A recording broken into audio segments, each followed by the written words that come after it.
Greetings from the voice of Allan Kardec. And welcome from the voice of the spirits.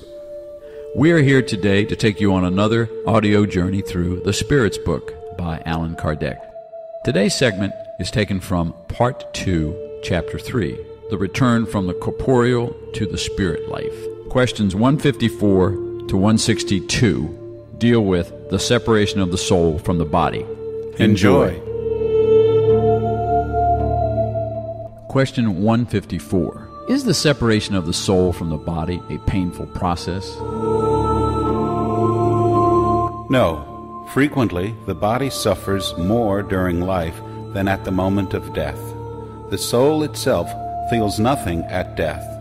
The suffering that is sometimes experienced at the moment of death is a pleasure for the spirit, for it sees that the end of its exile is at hand. Author's remarks for question 154. In a natural death that results from the depletion of organic vitality due to age, humans depart from life without even realizing it, like a light that goes out for lack of energy. Question 155. How does the separation of the soul from the body occur? Once the bonds that held the soul are ruptured, it disengages itself. Sub-question 155. Does this separation occur instantly and through an abrupt transition? Is there a well-defined dividing line between life and death? No, the soul liberates itself gradually. It does not escape like a captive bird that is suddenly set free. These two states touch and blend with each other. This way the spirit disengages itself little by little from its bonds. They unravel, they do not break. Author's remarks for question 155. The spirit is connected to the body during life by its semi-material envelope or perispirit. Death is the destruction of the body, but not of the perispiritual envelope, which separates from the body when organic life ceases. Observation has shown that at the moment of death, the spirit's departure does not occur suddenly. It occurs gradually and may vary in speed according to the individual. For some, it is very quick indeed, and in such a case, one could say that the moment of death is also that of liberation, which actually happens soon afterwards. However, for others, especially those whose life has been materialistic and sensual, the separation takes much longer, sometimes lasting for days, weeks, and even months. This does not imply that there is any vitality remaining in the body or any possibility that it might return to life. It only means that an affinity persists between the body and the spirit, an affinity that always depends on the importance that the spirit has given to matter during life.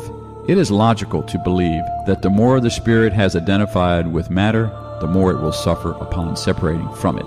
On the other hand, intellectual and moral activity and elevated thoughts initiate this separation even during corporeal life, and when death finally occurs, the separation is almost instantaneous. All this is the result of studies involving individuals at the moment of death, and demonstrates that the affinity that persists between the soul and the body in some individuals can be extremely painful. The spirit may even experience the horror of decomposition. Such a case is exceptional and peculiar to certain kinds of death, suicide, for example. Question 156. Can the definitive separation between soul and body occur before the complete cessation of organic life?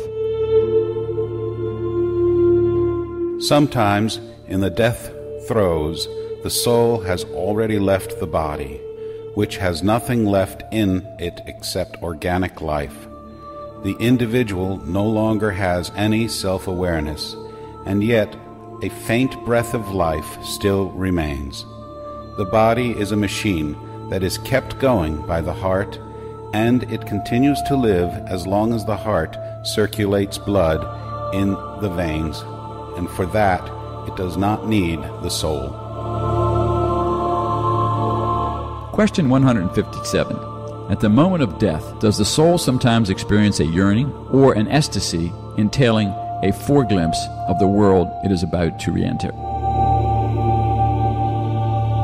The soul often feels the bonds holding it to the body are loosening, and consequently, it employs all its efforts to sever them entirely. Already partially released from matter, it beholds the future unfolding before it, and it enjoys the spirit state beforehand. Question 158. Can the example of the caterpillar, which begins by crawling on the ground, then shuts itself up in its cocoon in apparent death to be reborn into a brilliant existence, provide us an idea of the terrestrial life which is followed by the grave and then a new existence? A pale idea. The image is good, but you must not take it literally, as you are always prone to do. Question 159. What sensation does the soul experience at the moment it realizes that it is in the spirit world?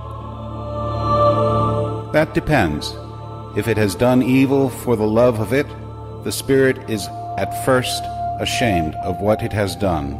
However, it experiences something completely different if it has been morally upright.